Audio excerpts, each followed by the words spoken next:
Република Бугарија беше првата земја подготвена да прифати жртви од трагичниот инцидент, изјави бугарскиот амбасадор во Скопје, Желјаско Радуков, во интервју за БТВ. Раната е огромна, болката на роднините, на најблиските, на цел град, на цело општество е потресна. Оваа болка е и наша. Во овој момент на осаменост, нивните солзи се наши солзи, изјави амбасадорот, истакнувајќи ја солидарноста на Бугарија. Тој нагласи дека бугарските институции реагирале веднаш, без двоумење. Не си поставувавме непотребни прашања. Додека други земји се уште се прашуваа како да помогнат, Бугарија веќе примаше пациенти од Република Македонија во своите болници, додаде Радуков. Според него, овој гест ја покажува блискоста меѓу двата народа. Не го направивме тоа за политички пиар, туку затоа што сме соседи, роднини, христијани, балканци.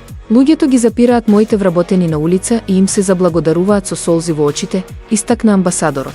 Осврнувајќи се на корупцијата, тој ја цитираше изјавата на премиерот Христијан Мицкоски: или Северна Македонија ќе се бори против корупцијата, или корупцијата ќе ја уништи оваа земја.